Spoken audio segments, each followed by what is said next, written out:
Hello to our freaky family. I'm Michelle. And I'm Candy. And this is Sips of Crime.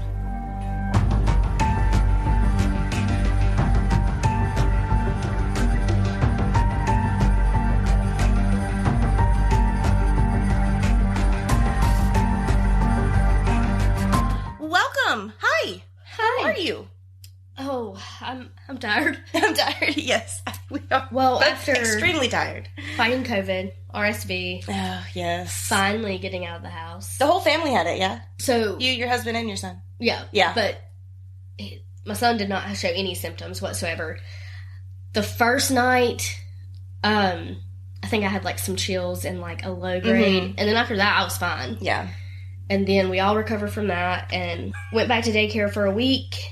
And lo and behold, that Saturday night, Sunday morning, my son started the awful cough, just really terrible chest mess. So I took him Monday. He was positive, and I was like, great. Great. So then, me and my husband got the sinus mess from where Jacob's coughing in my face. Of course, and, yes. all that stuff. They So, bring home all of but the we're all crud. good now. Good. Yes. I'm so glad that How you've have you all been? had a great recovery. I have been fine. I have actually been on cloud 9 recently. For those of you who might not know, I am a huge Apple product fan, and they just did the keynote for the new iPhone that's coming out next month. Yeah. And I'm also a beta tester, so I actually recently got the new iOS 16 on my phone. You have it on there now? Yes, I do. And I have been like nonstop just digging into it and playing with it. I've had a lot of fun. We went to the trampoline park recently, and I have determined at this point that I'm just too old to have fun anymore. I'm not even kidding. So I don't know if you remember, but whenever we did the slip and slide, I swear I bruised a rib. Yeah. Right? Okay. Well, I came home from the trampoline park next day, had a sprained ankle. No, you didn't. Yes, I did. I swear. My body is just like, no, Michelle, you cannot do these things anymore. So, yeah. But I did actually finish the audiobook Where the Crawdads Sing. Oh, you did? Yes, Yay. and I watched the movie the other day. Don't tell me about it. I won't tell you a thing. I won't have any spoilers. Is the movie good, though? Yeah, you have to read the book first. Okay. But that's how I feel about everything. You've already read it? Yeah, I read it back in 2020. Oh, okay. I didn't know that. Yeah, So, I had read it when I was in the hospital with the whole pregnancy issue. Okay. Well, I'm also really critical though, because like I get so invested in things. Like one of the things about me is like I always go like 110% on anything that I just dive deep into it. And I just become so attached to like the things that happen. I felt the same way about the Harry Potter books and the movies. I could never get into the Harry Potter books, though. It's an acquired... I like the movies. Yeah. It's an acquired taste, but, you know, again, I mean, I just dive headfirst into everything, and I can't ever get, like, enough of it once I get started and get engulfed in it, and so I was just, like, I finished the book in 2 days, and then bought the movie, because it's not available for rent yet, so I just went ahead and bought it, because I couldn't wait, and watched the movie. The movie is absolutely fantastic, and a really, really great depiction of the book. There's just a couple of things that I just wish that they had kept from the book. You know what I'm saying? Oh, yeah. I feel like that's with any book and movie. Yeah, and it is. It really is. It's never going to be as good as the book. Yeah, and I mean, and I think that also, I mean, it's just like, it's so descriptive, you know, that like they really have to take, you know, a large book and pull it into a movie that is palatable. You know, I mean, people, it's hard for people to, you know, actually sit down and invest in a 3-hour movie. So they have to pull it down to a palatable time. And it is a 2-hour movie. I believe it's 2 hours and 5 minutes. That's not bad. Yeah, so like I said, it was really, really good. I really enjoyed it, so definitely highly recommend. Yeah, I'm gonna have to check it out. Anybody who's been waiting on that, it was super exciting to get finished up. So yes, wedding season's getting kicked off. I've got a fully booked September and a fully booked October. I saw that on the calendar. Yes, I am about to be extremely busy with that. But that's awesome for you. Congrats. Thank you very, very much. You worked very hard to get to this point. Thank you. I really appreciate that. It really does. It has meant the world to me. You know, just being able to be a part of my clients' lives in that special way. And so really excited to get that off the ground. Before we get started, and we're going to try to keep this intro a little shorter because we have a long episode for you guys today, and we'll go into that here in just a minute. But I did just want to give a quick shout out. So we have actually partnered with a creator for a couple of things, and this is actually a surprise for you as well. Ooh. Yes. The company's name is Caruso's Custom Creation, and I actually reached out to her because she actually creates like cups and koozies and coasters and all sorts of really, really fun stuff. And I had been wanting to put out some just like personalized like custom designs for like some t-shirts and stuff like that. And you know, I had done all of the graphic art for our original design and our logo and stuff like that. And I love supporting small businesses. So whenever I came across her account, I realized that she has a ton of designs and products that are all true crime related. Oh, cool. Yes. And so I reached out to her and I kind of told her what we were about, kind of what we were looking for.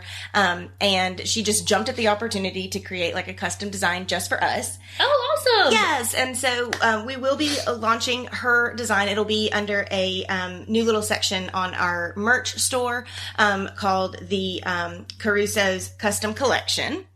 And she actually sent us some little goodies while we are waiting on our t-shirts to arrive. Yes. And no freaking way! Yay! So this one for you. That's so stinking cute. And this is the custom design for our t-shirts. Oh my gosh. That is so stinking cute. And you can't really see it here, but inside of her glasses is our logo, and it actually says Sips of Crime. Oh, I can see it if I show it in the light. Yes. So you guys go. Thanks. These are so stinking cute. Yes, so go and check her out and follow her on Instagram. But we will be posting the new t-shirt design. It will come in hoodies and t-shirts on cups and things like that under the Caruso Custom Collection. So we're super excited. And we'll post some pictures of us once our t-shirts actually arrive. I did place the order, but they're not supposed to be here. But I love how it's on both sides. It's adorable. I love it. Yeah, so we got some little wine koozies and a couple of little coasters and stuff. Yeah, so we love her. And we are going to be working with her on some future projects as well. So definitely go and check her out. Whoop, whoop. Whoop, whoop. Candy, what are we drinking today? All right, so it's called Low Hanging Fruit. It's got a little pineapple on it. I love pineapples. It's a sweet tropical blend, deliciously sweet wine with natural fruit flavors. It's either 6 or 8%. The print is very small, and I can't see it. Either one, that's fine. Low alcohol content for the large bottle. So, grape wine with natural flavors and a caramel color, caramel, whichever one you say. The skilled winemakers of low-hanging fruit have done it again, implementing their simple philosophy of producing exceptional wines. Our sweet collection of wines is nature-inspired by ripe, luscious fruits, ready to be picked, delicious by nature. Our sweet tropical blend is deliciously sweet and slightly fizzy, fruity and light-bodied with a hint of sweet, juicy pineapple. Enjoy easily poured over ice or mixed into sangrias. Ooh, I feel like this is probably going to be one of our last like tropical sweets because it's getting fall and we're going to probably start navigating towards more like robust flavors and things like that, which is okay with me. I do have to say, I went to Starbucks and got the pumpkin latte. Mm-hmm. When I asked for it hot, they gave me a cold, which is okay. Oh, an iced pumpkin latte? That's not the same. It's not. It doesn't hit the same way on your, like, in your soul. And that's why I wanted a hot one. Which I'm down with some iced coffee. Mm-hmm. Like, I get iced coffees all the time. But I wanted the hot pumpkin. Yeah. Don't do the ice. It's not the greatest. Not good. No, I'll try next week for a hot. But back to pineapples. And these big glasses. Cheers. Well, that is very light. Yes, it is. It doesn't even taste like wine. No, that's almost like a flavored water. Okay, then it's not my taste buds that are off for my sinus issues. I was just making sure. I was like, No, it's very, very light. I mean, it's got a hint of sweetness. It's not overly sweet. It doesn't have that sugary bite. No, and it's not like an overly pineapple taste. It's good. I think they had a peach, an apple, all these other ones, but of course I grabbed a pineapple. Mm-hmm. Well, that's really good. Sweet tropical blend. Did they say if it was like a Moscato or a... I would assume it's a Moscato.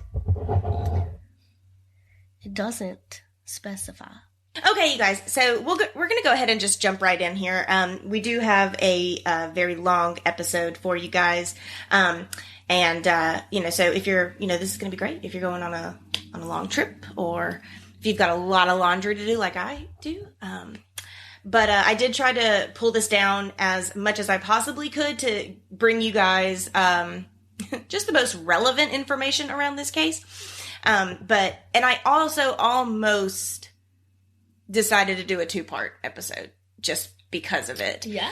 But we do post every other week. We're not a weekly podcast, and I didn't want to have to put you guys through that.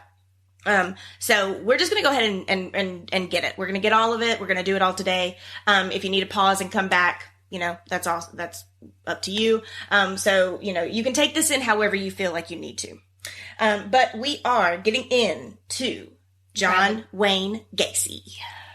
Grab a glass. Grab a friend. Let's dive in. So, one of the things I want to point out about this case, before I jump into the actual story itself, is, so as most of you guys know, he is one of the most prolific serial killers out there. 33 victims. Yeah, 33 victims. 5 of them, to this day, are still unidentified. Holy cow. Yeah. The most recent victim that was identified was as early as 2021. So this is ongoing. It is absolutely something that they are still working on. With the newfounded technology, which is actually what brought about this new ID for the latest victim, they are requesting that if anybody had a family member go missing between 1970 and 1979, in the area, to please contact the Cook County Sheriff's Department to submit to a DNA sample, because the familiar DNA that's come out recently with these DNA kits and things like that, they have so many more ways of identifying these people, and they have at this point gotten a DNA profile for all of the victims. They just don't have anything to match it to. Oh. So if more people submit their DNA for testing, they could bring a name to some of these unidentified victims. So, their number at the Cook County Sheriff's Department is 708-865-6244. And they also have a form that you can submit on their website, and I will post a link to that in our show notes. Also, just as a general trigger warning here, this is a rough case. So there's some information about him that I'm not going to go into full detail, and I can't possibly go into each one of the victims' detail. I'm going to go over each one of them, but I can't possibly go into each detail about each murder. He liked his victims young, white, Caucasian males. Most of them are teenage boys. All of them are boys, but most of them are teenage aged. The youngest being 14, the oldest being 21. Most of them had, paler skin, light hair, skinnier built. He had a type that he liked. So, he did have kind of an area in his house that he turned into a bit of a torture room. And so, like I said, a lot of the reason I can't go into each detail, so I just kind of want to give you a generalized idea of what happened to each one of the boys in this case. So, John Wayne Gacy was born in Chicago, Illinois on March 17th, 1942. He was the second child and only son of John Stanley Gacy and Marion Elaine Robinson. His father was an auto repair mechanic and a World War I veteran, and his mother was a homemaker. He had an older sister, Karen, and a younger sister, Joanne. Gacy was close to his mother and 2 sisters. Both endured a difficult relationship with his father, who was an alcoholic and frequently physically and verbally abused his family. His father would belittle him, calling him dumb and stupid, and would beat him with a leather belt. His mother tried to shield her son from the abuse, but that only resulted in his father calling him a sissy, or a mama's boy, who would, quote, probably grow up queer, unquote. Gacy would later state that he still loved his father, regardless of this, but never felt like he was good enough in his eyes. That's sad. Yeah. Gacy was overweight and an unathletic child because of a heart condition, and he was told ultimately to avoid all sports by the doctors who treated him. During the 4th grade, Gacy began to experience blackouts and was hospitalized on occasion because of these episodes, and his father would just suspect that this was an attempt to gain sympathy and attention, and openly accused him of faking this condition. While his mother and sisters never doubted his illness, Gacy was never conclusively diagnosed with anything at that time. When he was around 6 years old, he started stealing his mother's underwear, which is strange. He said that he liked the way that they felt, and we will later find out that he had bags of this underwear buried in his backyard. Yep.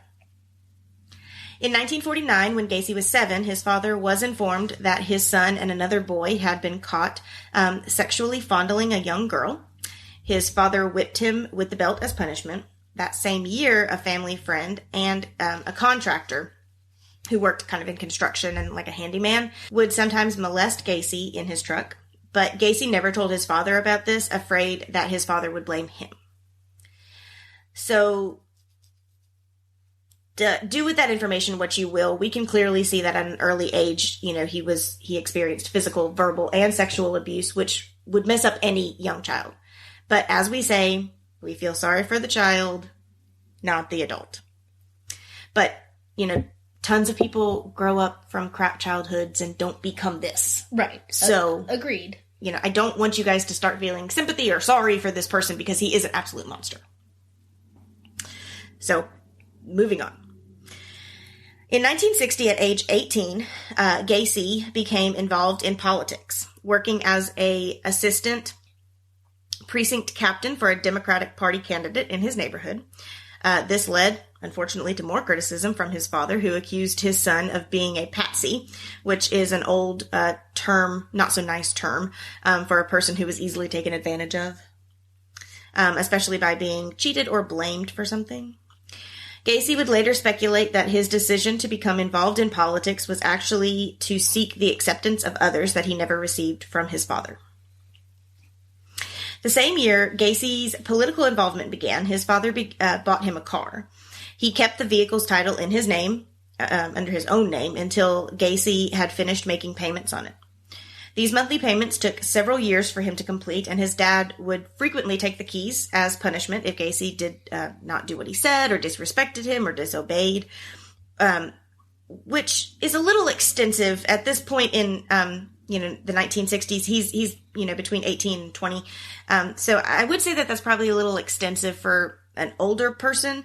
Like he's holding it over his head, right, like a power trip. Payment, and he's being an adult. Yes. But my dad did stuff like that too. If I ever got grounded or got in trouble, the car was the first thing that went. And, it was what it was. So, but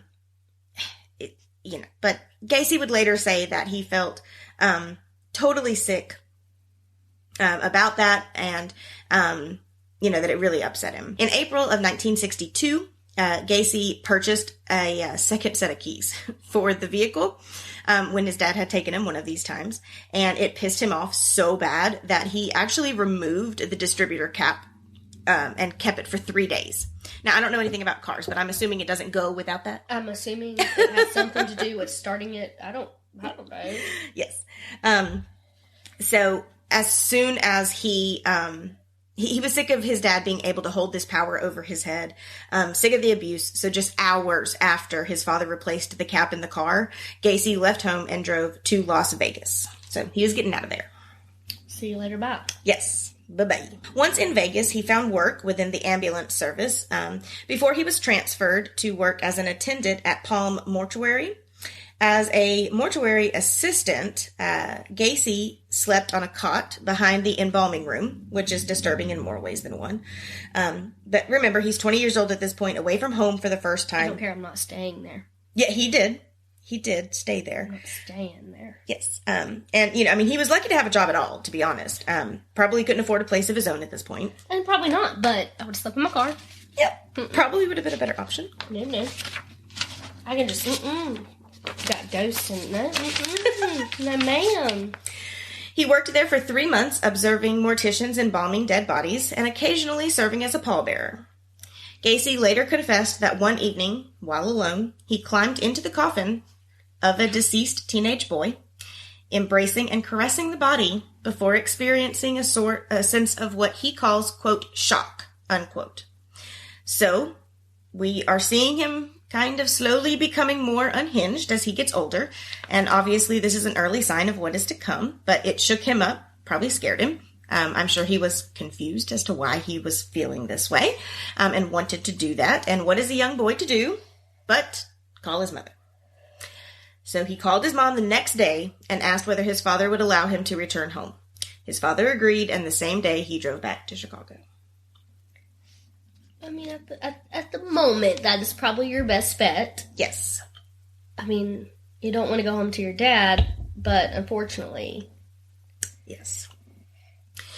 Once back home, he enrolled at Northwestern Business College, despite having failed to graduate from high school. And he did graduate in 1963 at the age of 21 and took a management trainee position with the Nunn Bush Shoe Company.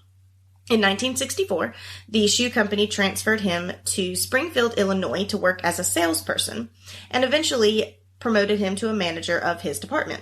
In March of that year, he became engaged to Marilyn Myers, who was actually a coworker of his. During their courtship, Gacy joined the local Jaycees. Now, I had to look this up because I didn't know what this organization was. So here's what I found out. And I actually found this information out on their website. So who are the Jaycees?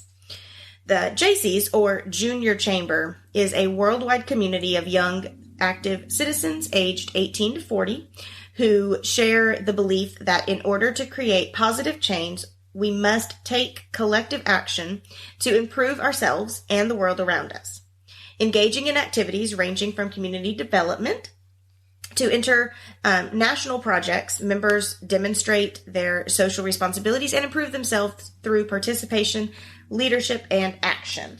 So this is, a local chapter of this larger organization that he joins. He worked timelessly for them, being named key man in April of 64, and by 1965, Gacy had risen to the position of vice president of the Springfield Jaycees and named the third most outstanding Jaycee in the state of Illinois. Wow. Yes. So one thing that you're going to find about Gacy is he was very charismatic. He could hold the attention of a room. He was well-spoken. It was actually very smart. Mm-hmm. But he was also, he was charming. Everybody who met him fell in love with him. And, one of those pillar of the communities. Now, during this time was when he had his second homosexual experience. I'm assuming that the situation at the mortuary is what we are considering the first. But according to Gacy, after several drinks with one of his colleagues in the Jaycees, he had told Gacy he could spend the night on his couch. No need to drive after that many drinks, and Gacy agrees. Gacy stated that his colleague then performed oral sex on him while he was drunk. Now, he's still with Marilyn during this time, and after 6 months of dating, they get married in September of 1964. Marilyn's father had purchased 3 KFC restaurants in Waterloo, Iowa, and the couple moved there so Gacy could manage the restaurants. Her parents also moved out of their home and gave it to the couple so that they could move into it. Gacy would receive $15,000 per year, which is equivalent to $135K in today's money, plus a share of the restaurant's profits. So Marilyn's, what the heck? Yeah, so Marilyn's family was quite generous to their daughter and her new husband, to say the least. Right. Yes. Gave up your house. You're bringing in over $100,000 a year. Mm-hmm. I mean, well, equivalent to that. And again, you're going to and making profit. Mm-hmm. And you're going to see that he stays fairly financially stable. I mean, through this, there is no unhinged situation where he just loses everything. It's very strange. So this is actually Marilyn. Okay. And Mr. Gacy. Yep. Once in Waterloo, Gacy actually ended up opening a club in his basement where his employees could drink alcohol and play pool. So it was like an after-work party place. Okay. Now, this would be completely inappropriate in these days, but things were different back then. However, this, of course, would turn into an inappropriate situation even for those times. He runs fast food restaurants. Who works at fast food restaurants? Young kids. Teenagers. Yes, exactly. Although Gacy employed teenagers of both sexes at his restaurant, it was said that he would only socialize with the young men while they were at his club. Gacy would give them alcohol and play the cool boss, and he figured that when they had enough drinks, he would make sexual advances towards them. When the boys would recoil at these advances, he would simply say, "Oh, I was just joking. Why are you taking it so seriously, man? Like, it's just playing, Or he told them that he was testing their morals.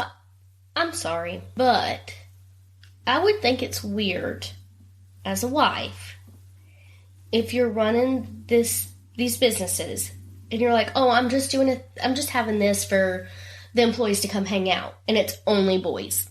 Yeah. Like, why aren't the girls here? Like, why isn't she talking to the girl? Yep. And we're going to see, again, he was very charismatic, as I stated before. But he also, he's constantly throwing parties. He has, annual... We'll get into it. Okay. Anyway, so if he didn't say that he was joking, he said that he was testing their morals. Now, this shows me right off the bat that he knew what he was doing was wrong. Because if he was testing their morals, he obviously knew that coming on to young, intoxicated boys, freaking children, was wrong. Right. You know what I'm saying?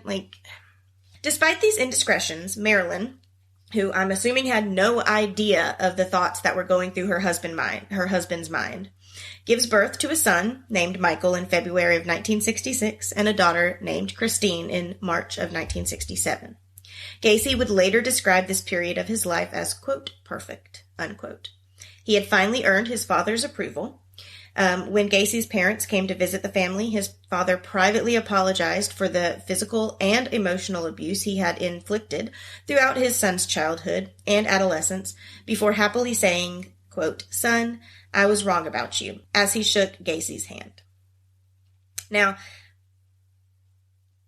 even if you were right about him, you probably shouldn't have beat him up.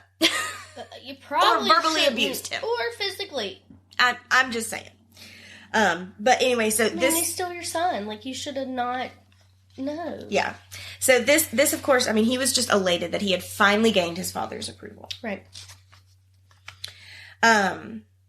Gacy had joined the local Waterloo JC's chapter, regularly offering extended hours to the organization in addition to the 12 and 14-hour days he was working while managing the 3 KFC restaurants. And in 1967, they named him vice president of the chapter, and he served on the board of directors. Unfortunately, this is where he meets his first assault victim. In August 1967, Gacy lured a 15-year-old boy named Donald, who was the son of a fellow JC, to his house upon the promise of alcohol and porn. Something else that you're going to find is that they're always watching porn together. Now, I didn't realize this was a group activity. But hold on a minute. I wasn't prepared for the comment of the group activity. I was not prepared. But apparently this is something that they did often. Okay, and it was something that he just put out there. It was just multiple times. In the background. I guess so, but yeah. Anyway, so he had promised the young boy alcohol and porn. Once again, playing the cool guy. Now, let's remember, in 67, Gacy was 25 at this time, married with 2 kids. Right. Okay. Donald was 15. So, you're still okay. I'm going to try to keep you in the age range because it can get a little confusing. And I'm trying to go as in chronological order as I possibly can. Right. So, once at his house, he fed Donald alcohol and they watched porn and eventually persuaded him to engage in oral sex, telling the 15-year-old child, "You have to have sex with a man before you can start having sex with women." And Donald complies. This goes on for several months, and Gacy starts bringing more boys over, most of whom worked for Gacy at the restaurants, again, with the offering of alcohol and porn. And when a classmate of Donald's by the name of Edward refuses to partake in these sexual acts with Gacy, Donald finally goes to his dad and tells him what's going on. And this was in March of 1968. Donald's father immediately informed the police, who arrested Gacy and charged him with performing oral sodomy on Donald and the attempted assault of 16-year-old Edward. Gacy denied the charges and demanded to take a polygraph test. The results indicated Gacy was nervous when he denied any wrongdoings in relation to both boys and insisted the charges against him were politically motivated, stating that Donald's dad, who, as you remember, was a fellow JC, had opposed Gacy's nomination for president of the organization. I'm sorry, but that's a tall allegation for something as minute as becoming the president of your little club. You're just trying to blame it on somebody else to get the heat off you. Exactly. Unfortunately, several fellow JCs found this story credible and came to support him. However, on May 10th, 1968, Gacy was indicted for the sodomy charges.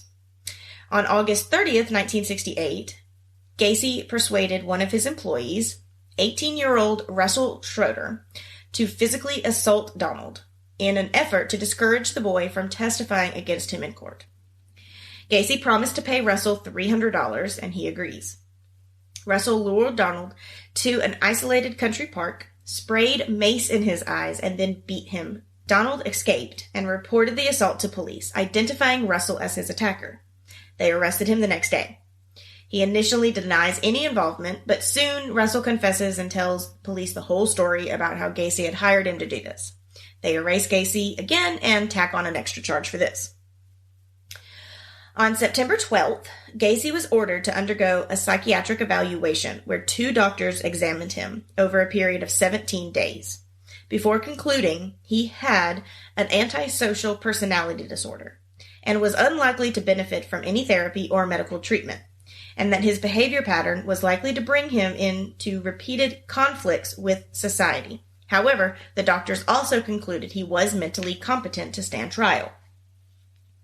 On November 7th, Gacy pleaded guilty to 1 count of sodomy in relation to Donald, but not guilty to the other related charges. Gacy claimed Donald had offered himself to him and that he had acted out of curiosity. This story was not believed, and John Wayne Gacy was convicted on December 3rd and sentenced to 10 years imprisonment to be served at Sonoma State Penitentiary. That same day, Marilyn filed for divorce, requesting she be awarded the couple's home and property, sole custody of their 2 children, and alimony. They ruled in her favor, and the divorce was finalized on September 18th. Gacy never saw his wife or children again. I can't blame her. Nope, don't blame her at all. Not at all. Like, I wouldn't want to see you either. Nope, wouldn't want any part of that. I'm going to change my name. Yeah. During his incarceration, Gacy quickly becomes a model prisoner. Of course he does. Within months of his arrival, he had risen to the position of head cook with his past knowledge of restaurants, and had joined the inmate JC chapter. Oh my God. And increased its membership from 50 to 650 men in less than 18 months. He is known to have secured projects to improve conditions for inmates. By summer of 1969, Gacy had overseen the installation of a mini golf course in the prison recreation yard. I can't make this stuff up. They deserve to play mini golf. Yeah. And, if he had only utilized all of these charismatic leadership attributes for good, he would have went so far. He could have really been somebody. In June 1969, Gacy was denied parole, and to prepare for a second parole hearing that was coming up in May of 1970, he completed 16 high school courses and got his diploma in November. I mean, congratulations. That's what I'm saying. Like, he had so much potential. He was obviously very smart. But mentally, he's just not... I think it goes far beyond mental. I mean, agreed. I was just trying to be lenient. On Christmas Day that same year, Gacy's father died of cirrhosis of the liver. And when informed of his father's death, Gacy collapsed to the floor, sobbing. And his request for a supervised compassionate leave to attend the funeral was denied. Yeah, you deserve that. Yeah. And I mean, he had probably, he had just gotten his father's approval, quote unquote. Right. Then he goes to jail for this. Right. Probably thinks that he's lost it at this point, and then he dies. He doesn't have any chance at this point to try to get that back. Right. And so I'm sure that it. Oh, I'm sure it crushed him. Yeah. But look at what you did. So that's his first mugshot. He just looks. His whole eyes. Look at his eyebrows. They're just dark. Like just. Take a sip of your wine. Oh God. Okay. I know. Gacy was granted parole with 12 months probation on June 18th of 1970 after serving only 2 years. You've got to be kidding me. 10-year sentence. Conditions of his probation included that Gacy would have to return home to live with his mother and adhere to a 10 p.m. curfew. I feel like that's pretty late. It is. He moved home and got a job as a short-order cook. Unfortunately, Gacy does not change his ways, and on so he's released in June of 1970, February 12th of 1971, Gacy was charged with sexually assaulting a teenage boy who claimed that he had lured him into his car at the Chicago Greyhound bus station and had driven him to his home, where he had attempted to force the boy to have sex. The court dismissed this complaint when the boy failed to appear in court on June 22nd. Gacy was arrested again and charged with aggravated sexual battery and reckless conduct in response to a complaint filed by another young boy who had claimed that Gacy had flashed a sheriff's badge, lured him into his car, and forced him to perform oral sex. But these charges were also dropped after the complainant attempted to blackmail Gacy. Oh my gosh. Yes. Why are y'all not putting him back in jail? Yeah. You have to see these past occurrences. Yeah. And I mean, it's a pattern, obviously, and he's escalating. Right. As you can see. So the Iowa Board of Parole was not informed of these incidents. And 8 months later, in October of 1971, Gacy's parole ended and his criminal record was sealed. What? Yeah. Because these other charges never got back to Iowa. So he should have got in trouble for that. Oh yeah, absolutely. I mean, going back to jail is clearly goes against his parole. Yes. Right. Yes. What the heck? Mm-hmm. Mm-hmm. Now, apparently, I have learned though that it's not uncommon back in this time that from state to state that they really talked to each other. So I mean, I don't want to place the blame on everything on the police departments, because even back in the day, within our lifetime, we could have gotten a driver's license in a couple of different states if it had been taken away in one state. Right. Because they didn't talk to each other. But anyway. That wasn't a good reason why they should. It wasn't the correct protocol, though. Right. But it happened more often than we want to put out there.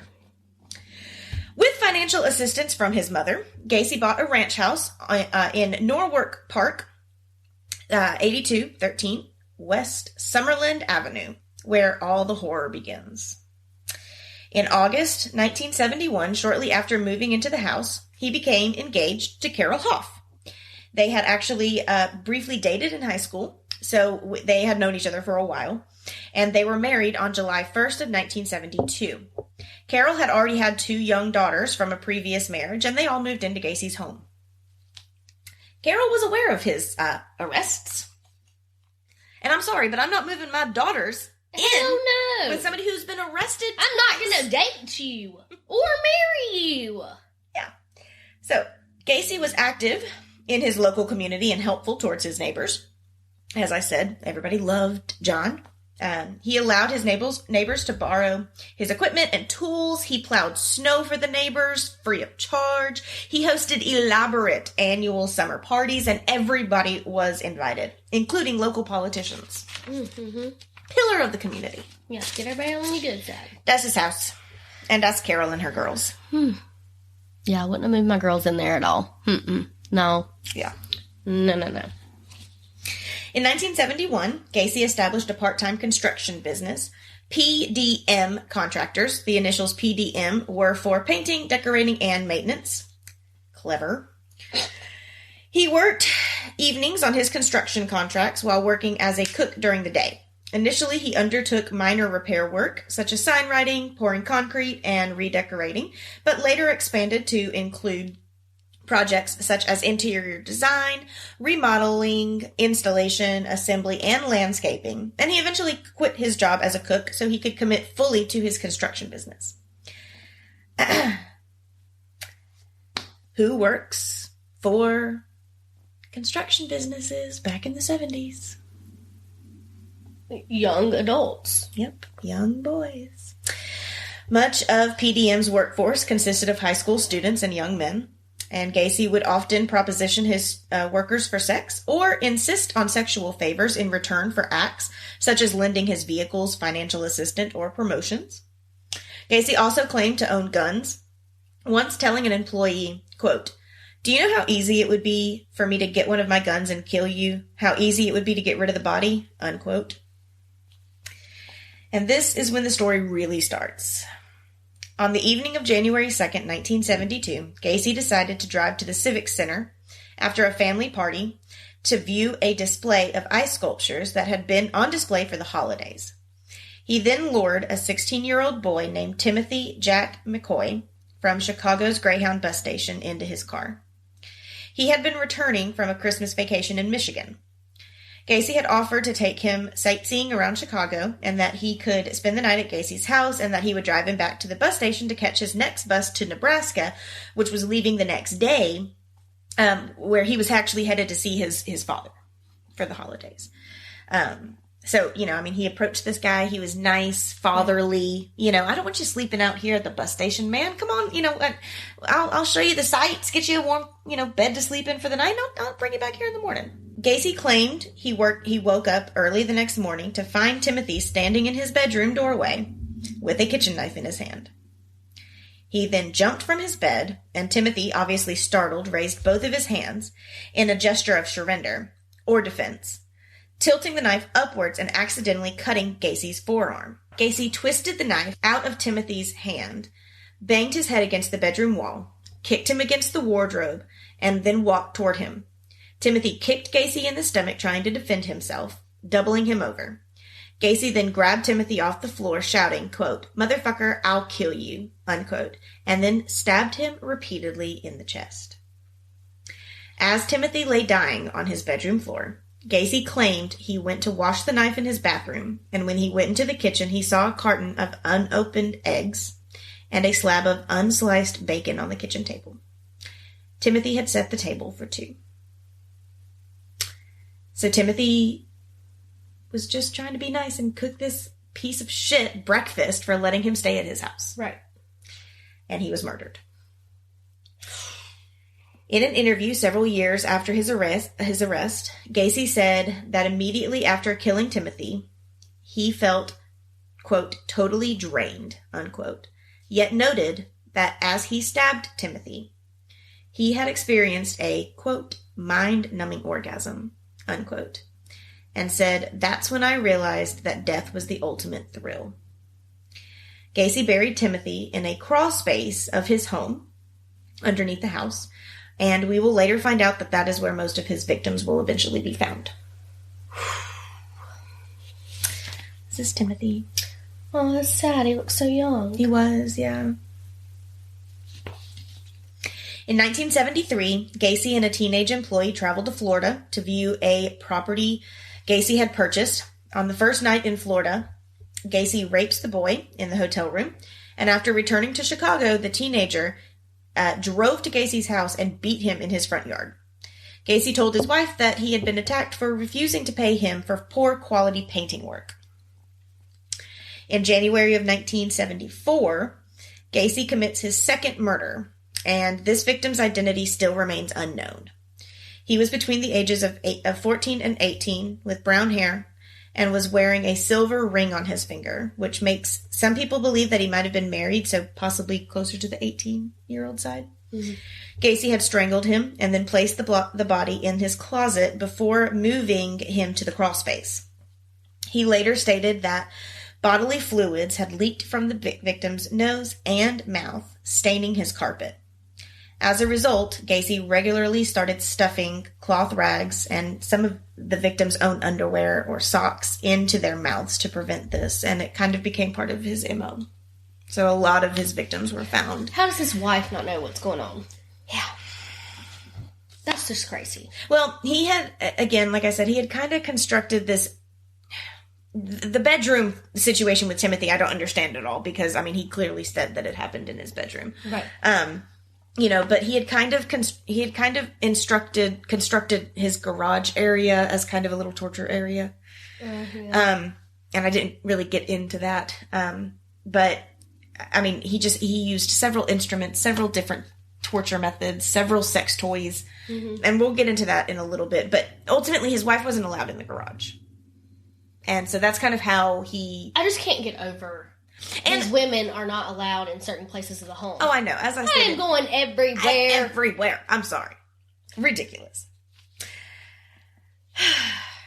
By 1975...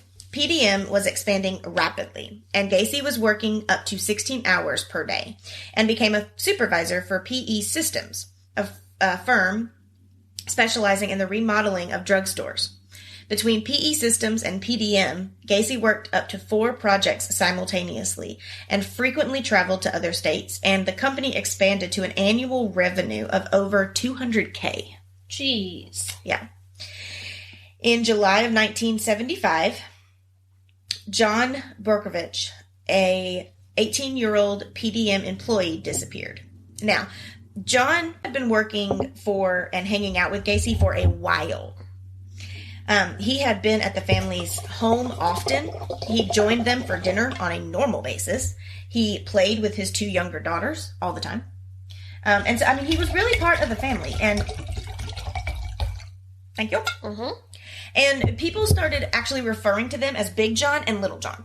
The day before his disappearance, Little John had gone to talk to Gacy about some money that he had owed him for some work. And whenever John's father called looking for his son, Gacy told him that he was happy to help search for Little John, but that he was really sorry that he had ran away. When questioned by police, Gacy said that John and 2 of his friends had arrived at his house demanding the overdue payment, but that they had reached a compromise and all 3 had left. Over the following 3 years, John's parents called police more than 100 times, urging them to investigate Gacy further. And they never did. What the heck?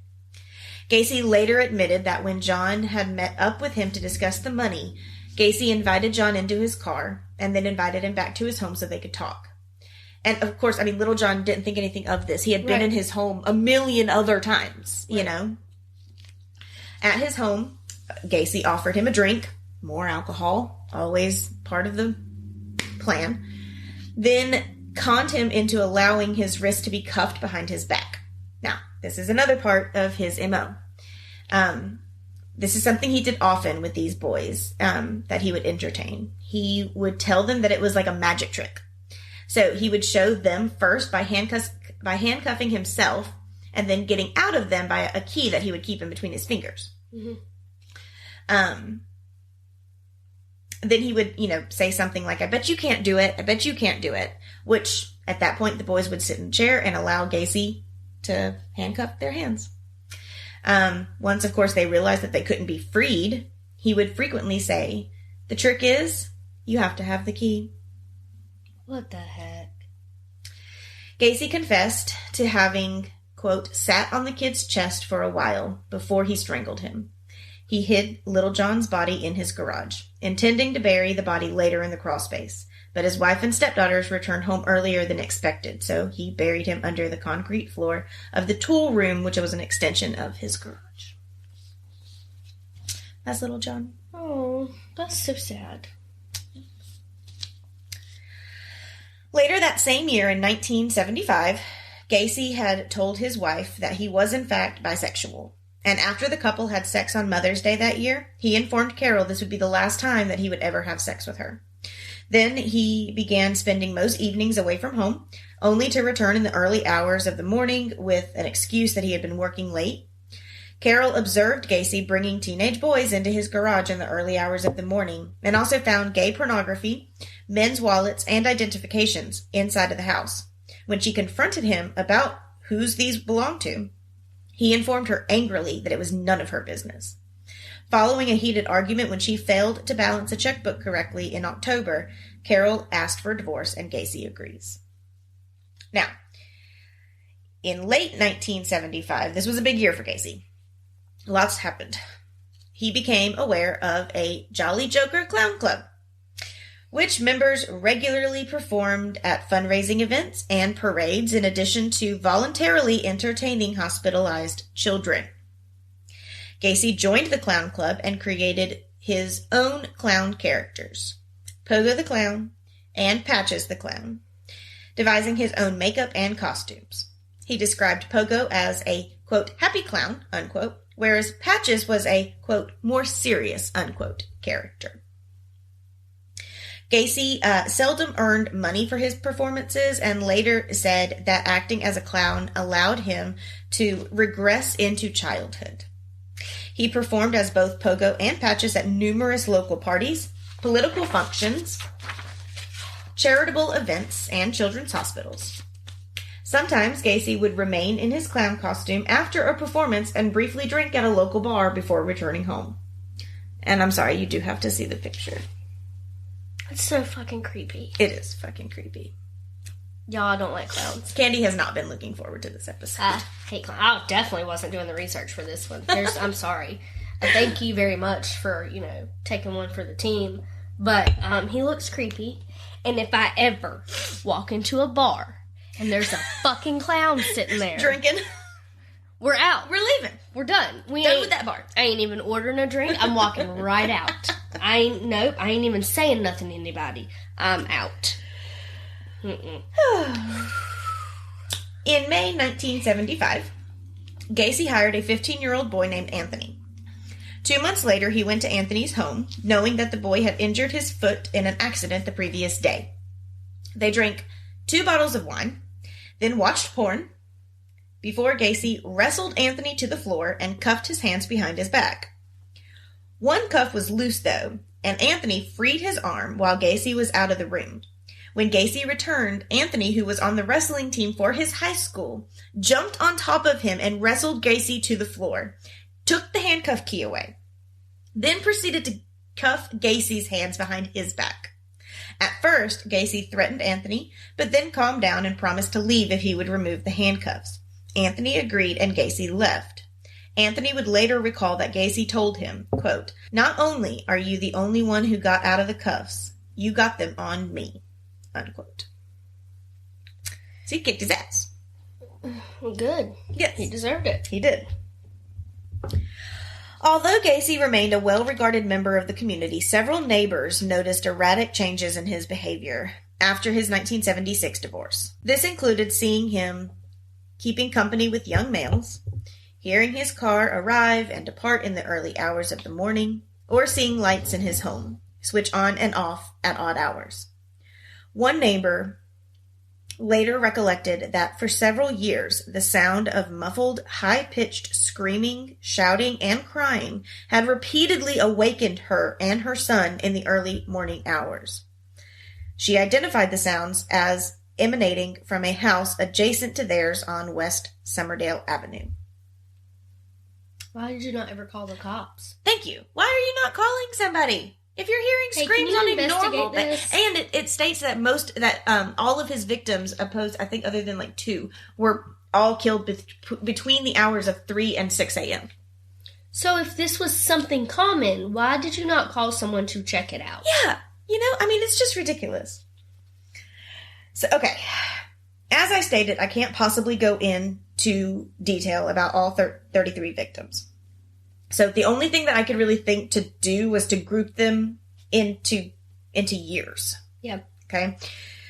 So I'm going to try to get through these fairly quickly without rushing. Here we go. Starting in 1976, after his divorce.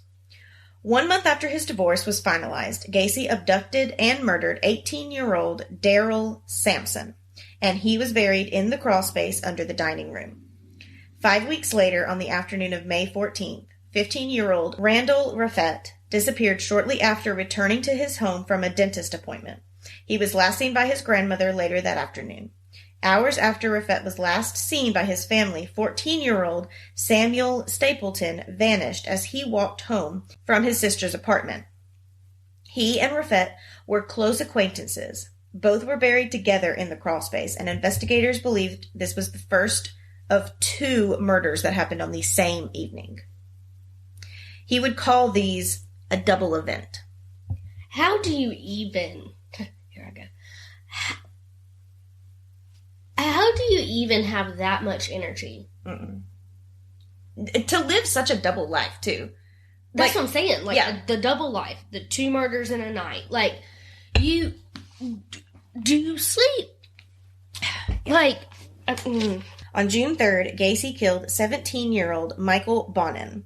He disappeared while traveling.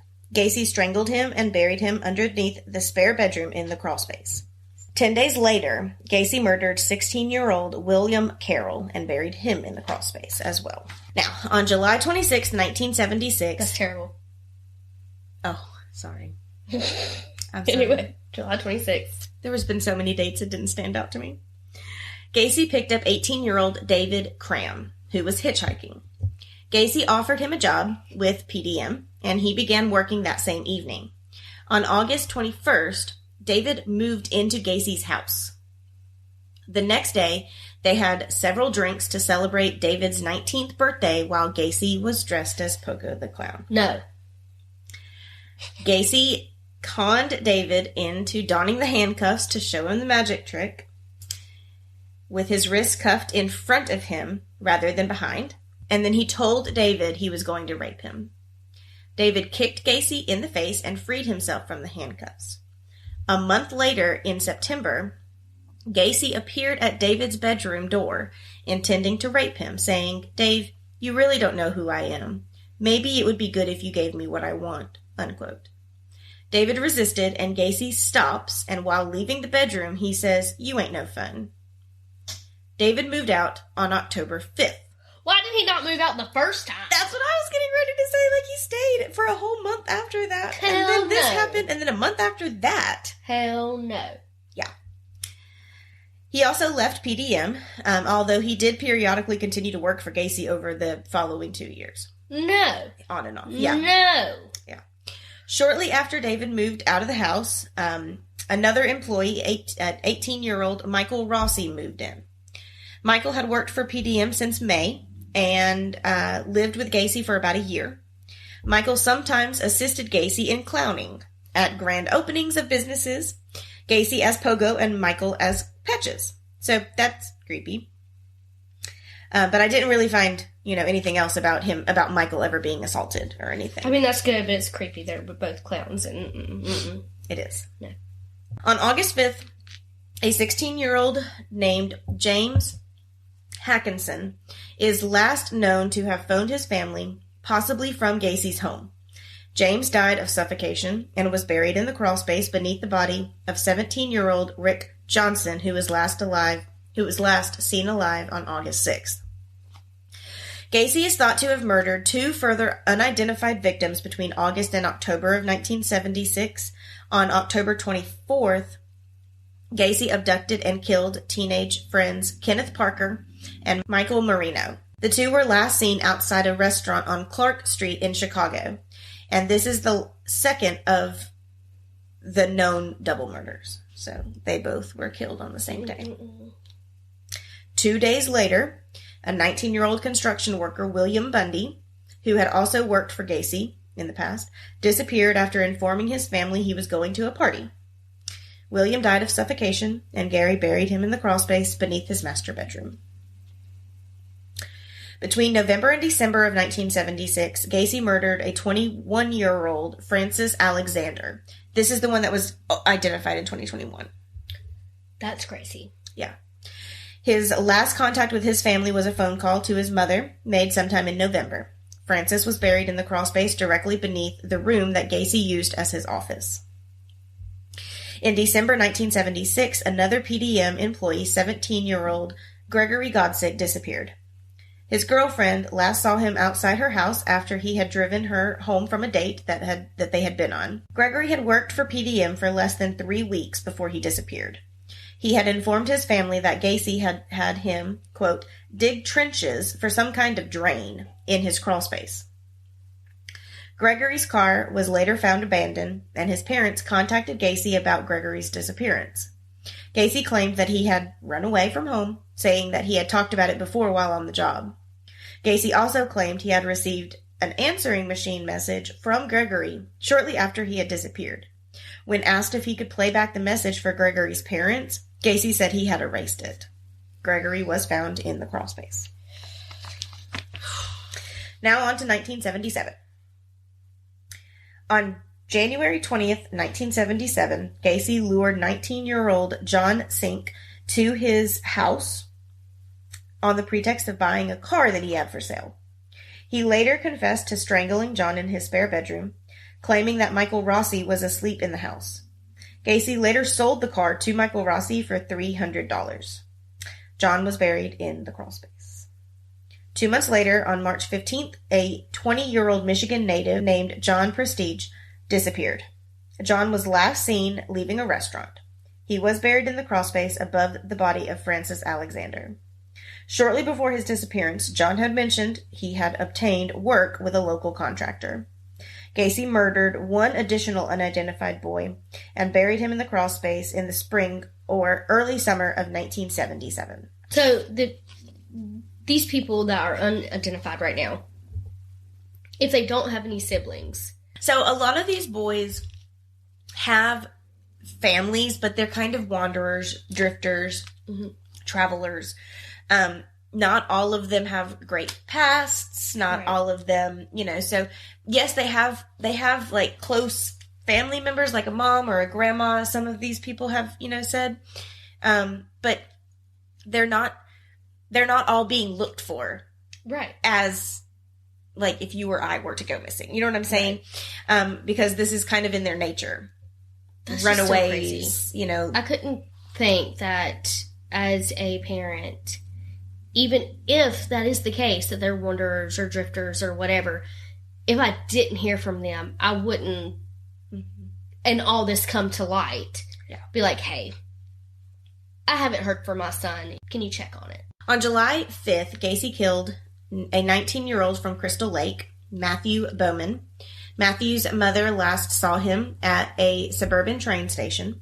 He had intended to travel for a scheduled court appearance for some unpaid parking tickets. By the end of 1977, Gacy had murdered 6 more young boys and men between the ages of 16 and 21.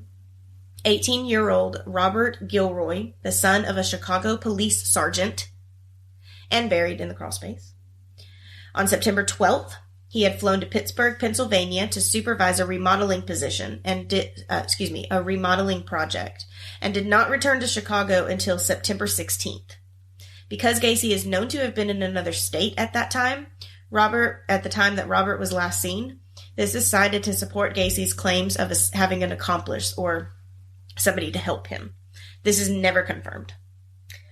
But wouldn't the neighbors not hear all those screams and everything when he was gone, and then all of a sudden when he's home you hear all this stuff? How do you not point that out? Even the police think that he probably had an accomplice, but nobody was ever pinned as somebody who What the heck? Yeah. And you're going to see this pop up a couple of more times. 10 days after Gilroy was last seen, 19-year-old former U.S. Marine John Mowry disappeared after leaving his mother's house to walk to his apartment. Gacy strangled Mowry and buried his body beneath the master bedroom in the crawl space. How big is this crawl space? I think I have the dimensions somewhere in here. Okay, because it has to be fairly large. Yeah. Well, I mean, I think it's like the length of his house. Because, like, you can see, like, some of them... but it's only, like, half the size of my house. Well, he specifically knows where each person is. That's creepy. Yeah. And I'll get into that here in a little bit, too. But I'm pretty sure it's the length of his house. Because you can tell, like, under the bedroom, under the office, under the... You know what I'm saying? Like, he specifically knows, like, where these victims are. On October 17th, 21-year-old Minnesota native Russell Nelson disappeared. He was last seen outside a Chicago bar. Nelson was looking for contracting work. Gacy murdered him and buried him beneath the guest bedroom in the crawl space. Less than 4 weeks later, Gacy murdered 16-year-old Robert Winch and buried him in the crawl space as well. On November 18th, 21-year-old father of one, Tommy Boyling, disappeared after leaving a Chicago bar and was also found in the crawl space. 3 weeks after the murder of Tommy Boyling, on December 9th, a 19-year-old U.S. Marine, David Tolsma, disappeared after informing his mother that he was to attend a rock concert in Indiana. Gacy strangled David with a ligature and buried him in the crawl space close to the body of John Mowry. On December 30th, Gacy abducted 19-year-old student Robert Donnelly from a Chicago bus stop at gunpoint.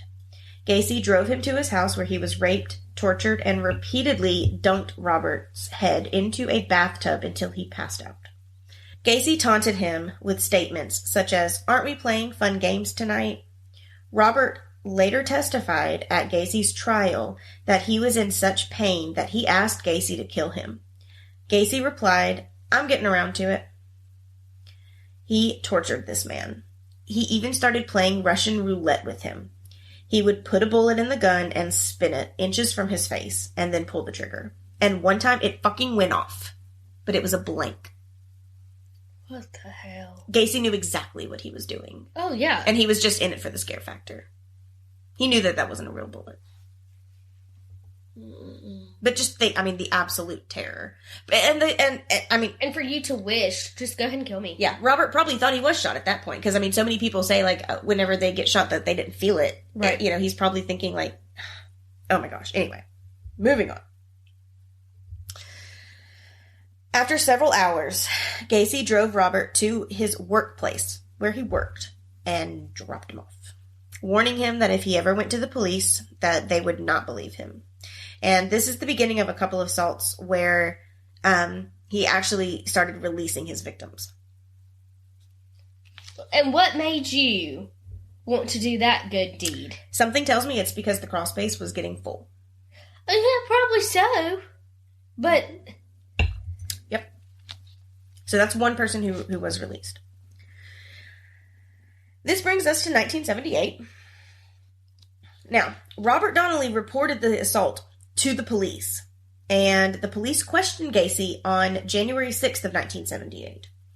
Gacy admitted to having a BDSM relationship with Robert, but insisted that everything was consensual, adding that he didn't pay the kid and the money that he was promising him, so he was just mad.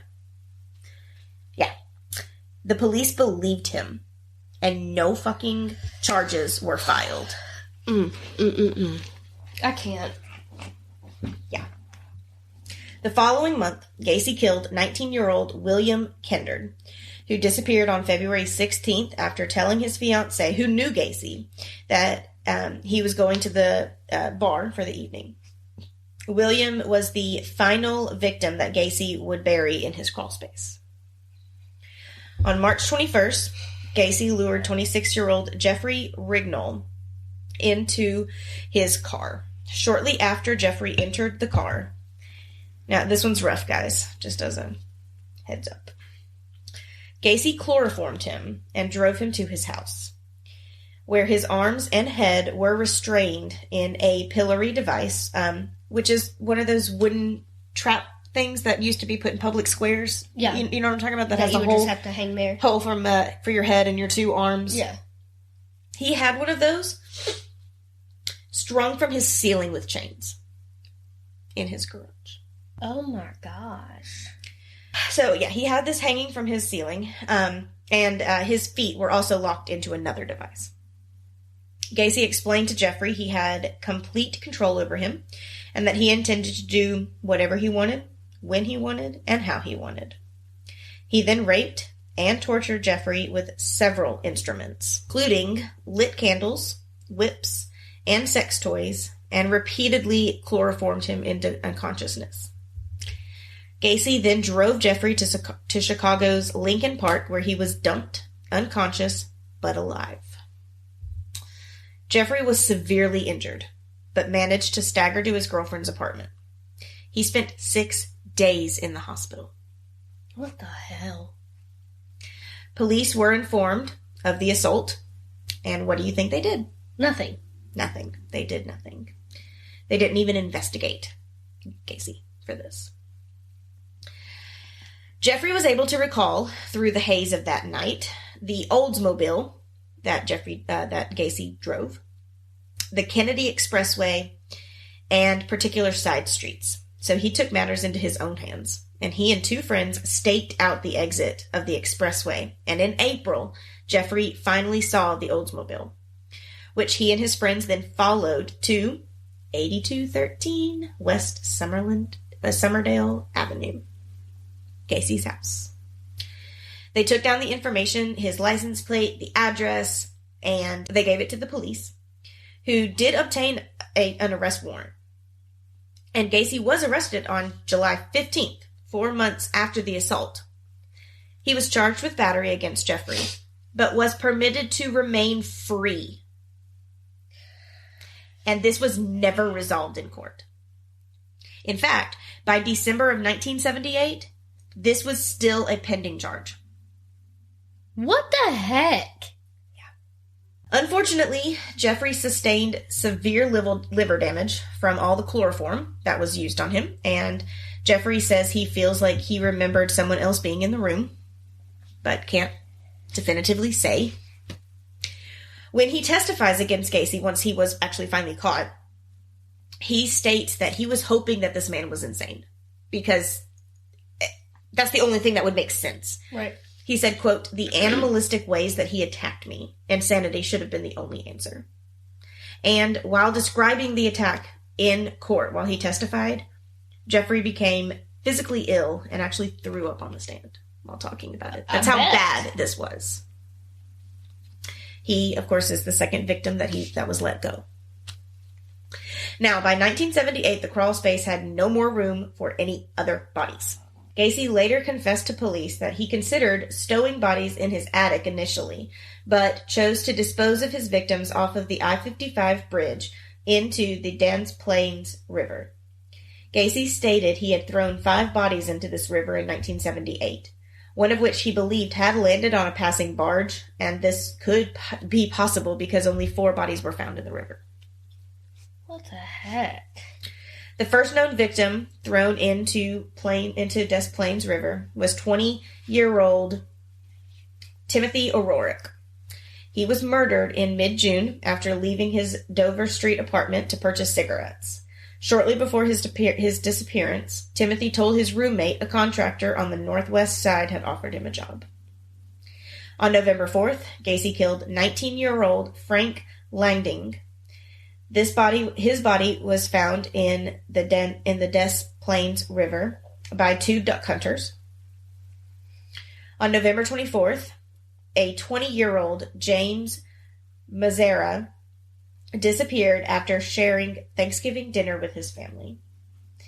James had informed his sister the day prior to his disappearance that he was working in a construction industry and, quote, doing all right.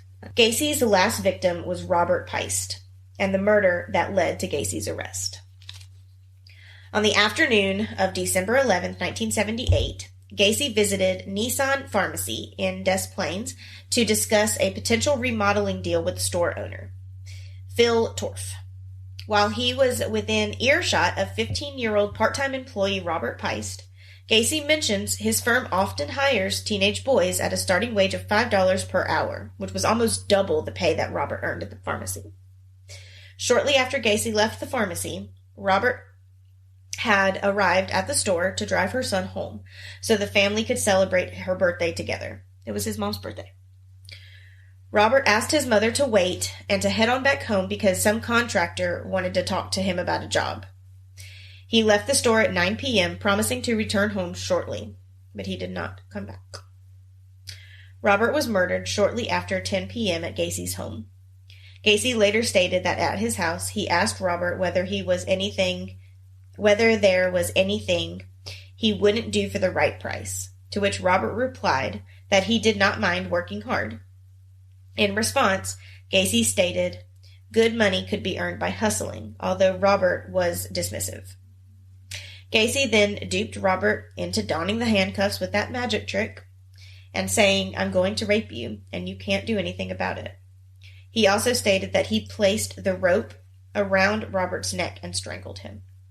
Gacy admitted to having received a phone call from a business acquaintance as Robert lay dying, suffocating on his bedroom floor on his mother's fucking birthday. What the heck? That's crazy. This is Robert. Oh, they're so young. Yeah. So to sum all of that up, Gacy murdered at least 33 young men and boys and buried 26 of them in the crawl space. What the heck? Yeah. That's freaking crazy. Mm-hmm. Okay. We got through the murders. It's over. That's it. That's all of them. Mm-hmm. We made it. Okay. So now we're going to go into his arrest, which is just as notable as the rest of this story. Oh, God. So, when Robert failed to return home, and this was the downfall, Robert had family ties close by. It was the mistake that Gacy made. Robert was his mistake. Mm-hmm. Because before this, he had been, messing with boys that were out of town and travelers and drifters and things like that. Robert had a family at home, and they were expecting him. Right. So, when he didn't return home, his family filed a missing persons report. Now, this just to recap, Robert had called his mom and told him that a contractor wanted to talk to him, right? Right. Now, she also knew exactly where he called from. Right. Which was the pharmacy that he worked at. Right. Right? Good. So, the police go there first. And the store owner, Phil Toth, named Gacy as the contractor. Because they knew each other. Gacy was getting ready to do some work for him. So It's like, yeah, that was him. And he talked to that boy. And that's where he went. Yeah. I mean, jackpot. For the first time, Lieutenant Joseph Kosenak, whose son attended the same high school as Robert, chose to investigate Gacy further. Finally. Having spoken with Robert's mother on the morning of December 12th, Kosenak became convinced that Robert was not a runaway, and he would not have ran away from home. A routine check of Gacy's criminal background revealed that he had an outstanding battery charge against him in Chicago for Jeffrey Rignall that was still pending, remember? Right. And had served a prison sentence in Iowa for the sodomy of a 15-year-old boy. If someone had just taken the time to look. It took this a lot of this could have been avoided. Exactly. Kosenak and 2 Des Plaines police officers visited Gacy at his home the following evening, and he was adamant that he had not offered Robert a job, and did see some boys at the pharmacy matching Robert's description. Gacy promised to come to the station later that evening to make a statement confirming this, saying he was unable to do so at that moment as his uncle had just died.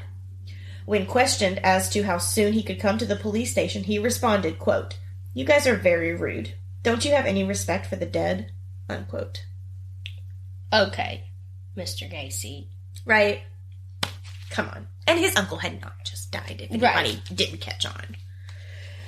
At 3:20 a.m., Gacy arrived at the police station covered in mud, claiming he had been involved in a car accident. But we of course would later find out that during this time he was disposing of Robert's body.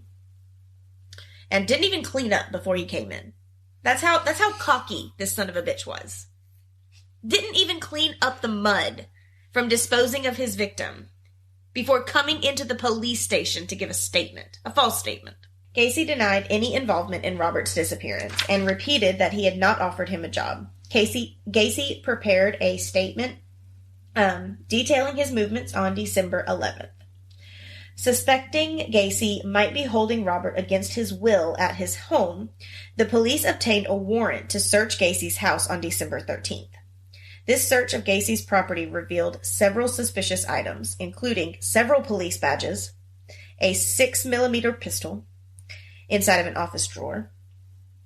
Investigators also found handcuffs, several books on homosexuality, 7 pornographic films, and an 18-inch dildo.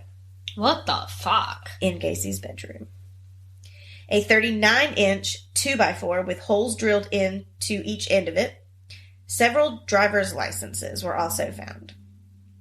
A blue hooded parka was found atop a toolbox inside the laundry room, and underwear too small to fit Gacy was located inside a bathroom closet. Investigators found a class of 1975 Maine West High School ring engraved with the initials JAS, possibly John Allen Sink. Right.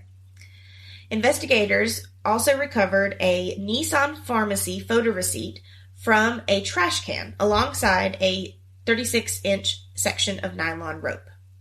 The police confiscated Gacy's Oldsmobile and other PDM work vehicles. Police assigned two-man surveillance teams to monitor Gacy on a rotational 12-hour basis as they continued their investigation into backgrounds and potential involvement in Robert's disappearance. On December 5th, the investigators obtained further details of Gacy's battery charge, learning the complainant Jeffrey Rignall, and in an interview with Gacy's former wife that same day, had learned of the disappearance of John Burkwich.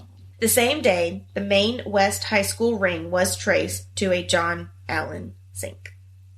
An interview with Sink's mother revealed that several items from her son's apartment was also missing, including a Motorola TV set.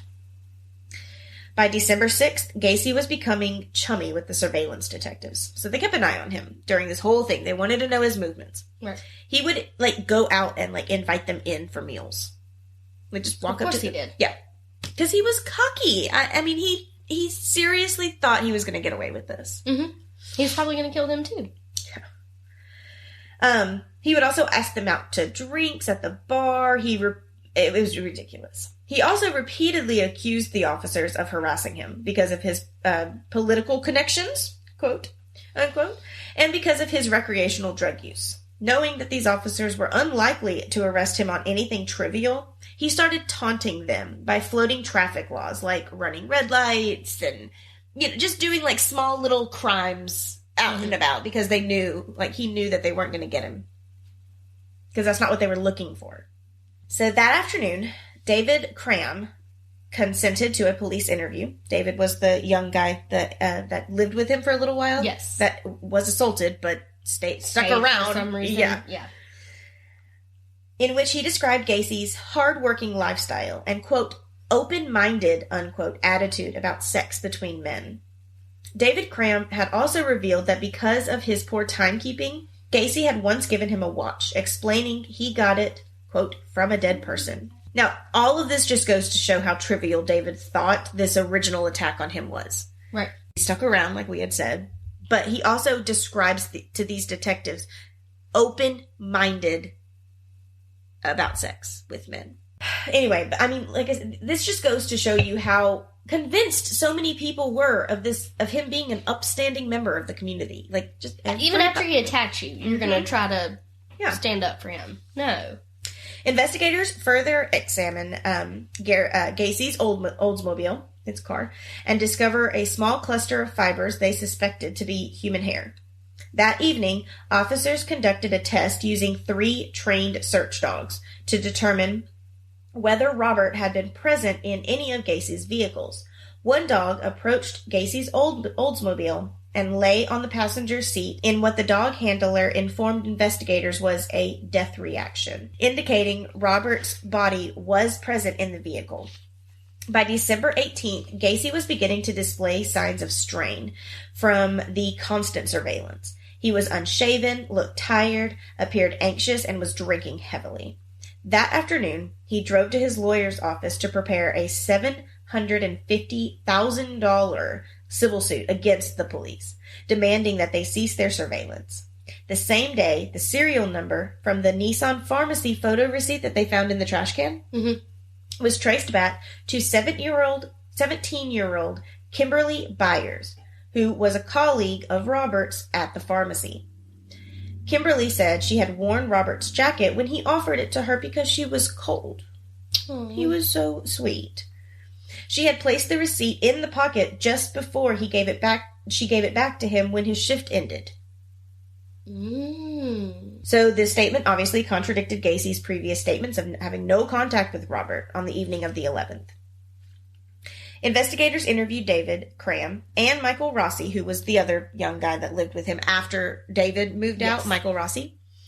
So they were both interviewed on December 20th. When questioned by the police as to where he believed Gacy had concealed Robert's body, Michael replied, Gacy may have placed it in the crawl space that Gacy had asked him to spread lime in a while back, and agreed to submit to a polygraph test.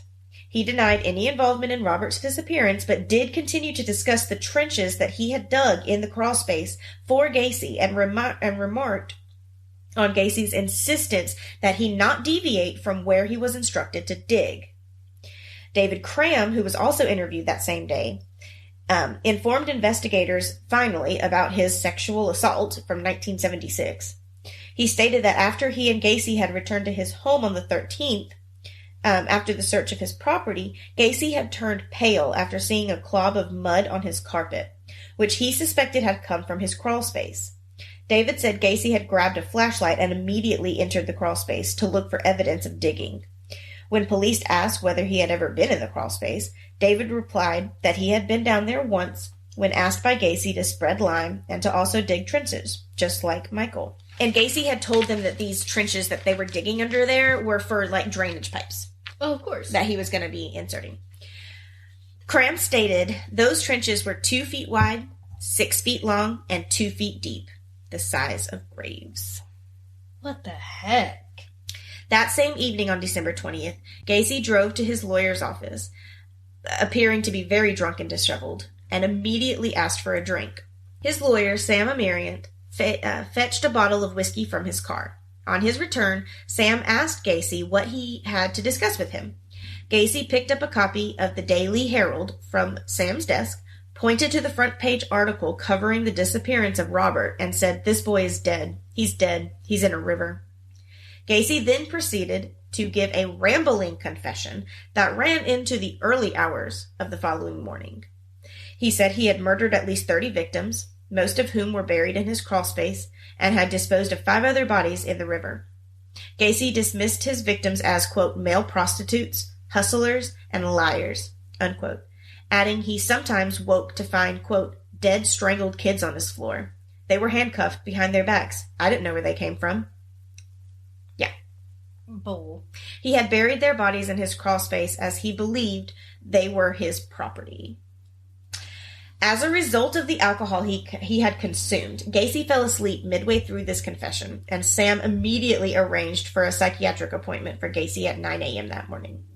On awakening, several hours later, Gacy shook his head when informed by Sam he had confessed to killing approximately 30 people, saying, "Well, I can't think about this right now. I've got things to do."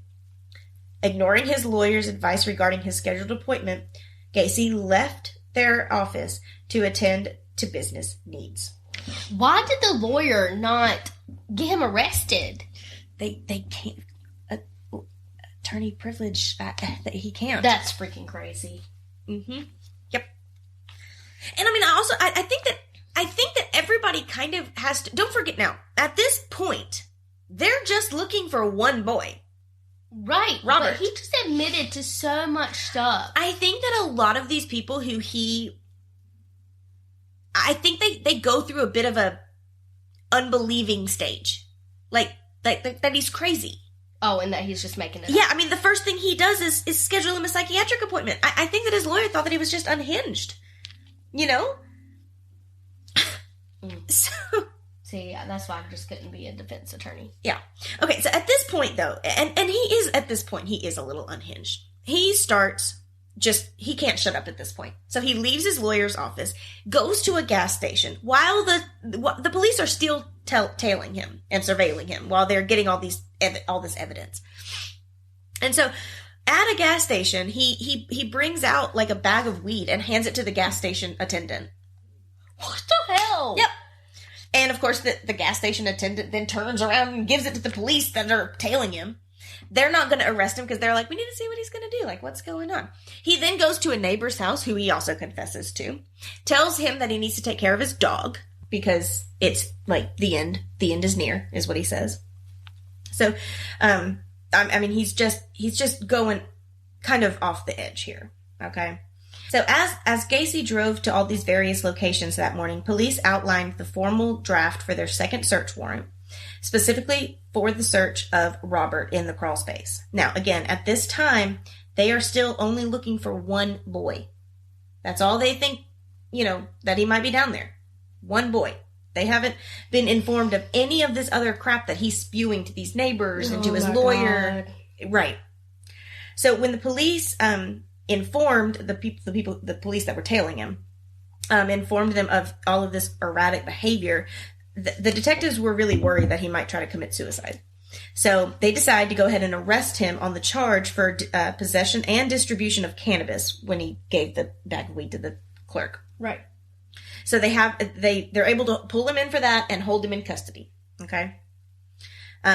After the police informed Gacy of their intentions to search his crawl space for Robert's body, Gacy was like, whoa. Hold on a minute. You know what? You got me. You got me. Turns out I did kill somebody, but it was in self-defense. And he's actually under the garage. So we don't need to go into the crawl space. We don't need to do any of that. It was self-defense. And he's in the garage. I'll show you right where it is. So we don't have to go into the crawl space. Police are like, cool. Yeah, perfect. We'll put that down. But we're also going to search the crawl space. Oh, good. Okay. Oh my God. I was going to be so mad if they were like, oh, okay, we won't search there either. Yeah. Oh. So he comes up with this bullcrap about this self-defense, blah, blah, blah. So, armed with a search warrant, police and evidence technicians drove to Gacy's home, and they entered the 28 by 38 foot crawl space. The what? 28 by 38. And he fit that many bodies in there? 26. And apparently they were all they were all positioned as like spokes on a wheel. What the heck? Yeah, whenever they really got in there, they said that it was very methodical. Like, this was something that he, purposeful, if you will. So they begin digging, and within minutes, they uncover human remains. The victim, unfortunately, that they uncover is clearly too decomposed to be Robert. And that's whenever the police realize that they have a serial killer on their hands. Holy cow. Yes. It still kills me that it took this long. Yeah. I really expected you to tell me that they were not going to look in the crawl space, that they were just going to look in the garage. Yes. I was going to be very upset. Yep. 1979. 3 years this went on. After being informed that the police had found human remains in his crawl space and that he would now face murder charges, Gacy told officers he wanted to clear the air, adding he had known his arrest was inevitable since the previous evening, which he had spent on the couch of his lawyer's office. In the early morning hours of December 22nd, and in the presence of his lawyer, Gacy provided a formal statement in which he confessed to murdering approximately 30 young men, all of which he claimed had entered his house willingly. Some victims were referred to by name, but John claimed not to know or remember most of their names. He claimed all were teenage male runaways or male prostitutes. Gacy claimed to have dug only 5 of the victims' graves in this location, and had his employees dig the remaining trenches so that he would have, quote, graves available, unquote, which means that some of these Premeditated. Premeditated for sure, but it also means that some of these boys had dug their own fucking graves. Oh my God. Because most of them worked for him. That's intense. That's intense. This is his second mugshot. And he's smiling. He sure is. What a piece of shit. Mm-hmm. When questioned specifically about Robert, Gacy confessed. Gacy confessed to luring him to his house and strangling him on the evening of December 11th. He also admitted to having slept alongside Robert's body that evening, before disposing of the corpse in the river in the early hours of December 13th. Accompanied by police, his lawyer, and his older sister, Gacy was driven to the I-55 bridge on December 23rd to pinpoint the precise spot where he confessed to having thrown the body of Robert off of the bridge and 4 of the other victims into the river. Gacy was then taken to his house and instructed to mark his garage floor with orange spray paint to show where he had buried the individual he had supposedly killed in self-defense, who he claimed was John Bookvich. To assist officers in their search for the victims, Gacy drew a rough diagram of his basement on a phone sheet to indicate where the bodies were buried. 26 bodies were unearthed from Gacy's crawl space over the next several months. 3 more were unearthed elsewhere in his property. Cook County Medical Examiner Robert Stein supervised the exhumations. Each victim unearthed from the crawl space was placed in a body bag, which was then placed near the front door, awaiting transportation to the mortuary. So, this went on for months. They had to take a Christmas break. There was a blizzard that came in that kept them from continuing this. It took months for them to recover all of these bodies. And all of the neighbors are just standing around watching this happen. They had no idea. They had no idea. And having that many bodies in such an enclosed space. It had to smell. Oh, it absolutely did. Which is why he had them pour that lime down and stuff. So it absolutely did. But once they started unearthing these bodies, your body, it right, has gases that come out. They're deadly. They're dangerous. Right. And so once they started pulling all of these bodies out of the dirt, all of this gas was being in these small, they had to be in full hazmat gear. And neighbors claimed that they still would see people coming out of that crawl space, ripping off their masks and vomiting in the yard. Full hazmat. And they are still having that reaction. That's crazy. I mean, that probably has to look pretty freaking sick, too. Yeah, for sure. They did demolish the vacant house in April of 1979. I would hope to God so. Once everything was completed. So, December to April. I think it stated that the last body was pulled out like March 9th. What the heck? Yeah.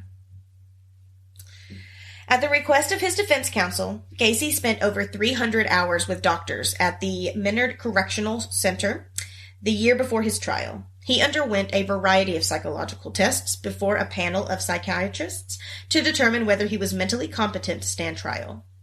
Gacy attempted to convince the doctors that he had multiple personality disorders. He claimed to have 4 Johns. The hard-working John, the civic-minded contractor John, the clown John, and the active politician John, and a policeman called Jack Henley, whom he referred to as Bad Jack. When Gacy had confessed to police, he claimed to be relaying the crimes of Jack, who detested homosexuality and who viewed male prostitutes as weak, stupid, and degraded scum. His lawyer opted to have Gacy plead not guilty by reason of insanity to the charges against him, presenting Gacy as a Jekyll and Hyde type character. 3 psychiatric experts at Gacy's trial testified that they had found him to be paranoid schizophrenic with multiple personalities. The prosecutor presented the case that Gacy was sane and in full control of his actions. To support this to support this claim, they produced several witnesses to testify in the premeditation of Gacy's actions and the effort that he took to escape detection. They're saying... Yeah, he's fooling you. Yeah, you knew what you were doing. Yeah. The jury deliberated for less than 2 hours and found Gacy guilty of 33 charges of murder. He was also found guilty of sexual assault and taking indecent liberties with a child, both convictions in reference to Robert. At the time, his conviction for 33 murders was the most for which any person in the United States history had been convicted. What the heck? In the sentencing phase of the trial, the jury deliberated for another 2 hours before sentencing Gacy to death for each murder committed after the Illinois state statute on capital punishment came into effect in June of 1977. So they just scraped by with the death penalty. His execution date was set for June 2nd of 1980. On being sentenced, Gacy was transferred to Menard Correctional Center, where he remained incarcerated on death row for 14 years. Before his trial, Gacy initiated contact of a journalist called Russ Ewing, to whom he granted numerous interviews between 1979 and 1980. He would later collaborate with another author, Tim Calhill, to produce the book Buried Dreams. Isolated in his prison cell, Gacy began to paint. He drew inspiration from a wide range of sources from his artwork, which his paintings depicted subjects of diverse as Christ, birds, skulls, his own home, and John Dillinger. Many paintings were of clowns, including himself as Pogo or Patches. His Hi-Ho series featured scenes of Walt Disney's version of the Seven Dwarfs. Although Gacy was permitted to earn money from the sales of his paintings until 1985, he claimed his artwork was intended, quote, to bring joy into people's lives, unquote. Many of Gacy's paintings have been displayed at exhibits. Others have been sold at various auctions, which individually priced between $200,000 and $20,000. Who would pay for that? Following Gacy's execution, family members of his victims publicly burned several of his paintings. It's also been recently discovered that a lot of his paintings weren't actually painted by him at all. It was actually other inmates under his guidance through art classes and stuff. Okay. Yeah. That just recently came out, though. Yeah, but still. $20,000 for a painting. Yeah. Just because it has his name on it. Okay, you don't deserve $20,000. No, he does not. On the morning of May 9th, 1994, Gacy was transferred from the Menard Correctional Center to Stateville Correctional Center in Crest Hill to be executed. That afternoon, he was allowed a private picnic on the prison grounds with his family. For his last meal, as we already know, Gacy ordered a bucket of KFC, a dozen fried shrimp, French fries, fresh strawberries, and a Diet Coke. That evening, he observed prayer with a Catholic priest before being escorted to Statesville execution chambers to receive a lethal injection. His last words were, "Kiss my ass." What a mother effer. And that, everybody, was John Wayne Gacy. That was pretty the crazy. Killer clown. Yes. That was true. So, really quickly, because this episode is already super, super long, I did want to find just a little something to bring us back up. So I have a fun fact for this day in history. Okay. Yes. So today is, the day of this posting is September 12th. And on this day, astronaut Mae Jemison became the first African-American woman to fly in space. Oh, cool. Yeah. She was the first. Neat. Today. Back in 1992. Nice. I was 1 year old. Yes. I was 2. So, just wanted to, throw a little fun fact out there, something good to bring us back up.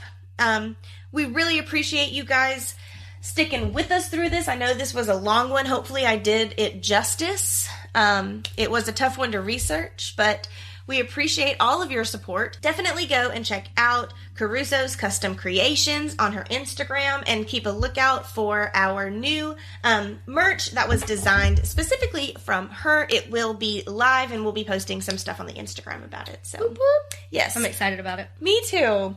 Thank you guys so much, and we hope that you have a great rest of your day. You can join our freaky little family both on Instagram and Facebook and find all of the featured photos from this episode at Sips of Crime.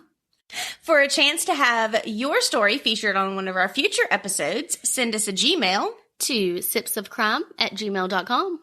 And you can find all of our episodes wherever you get your podcasts. If you're listening on Apple Podcasts, we would really appreciate you giving us a 5-star review because it really helps other people find our podcasts and our episodes. Thanks for listening. Stay alive.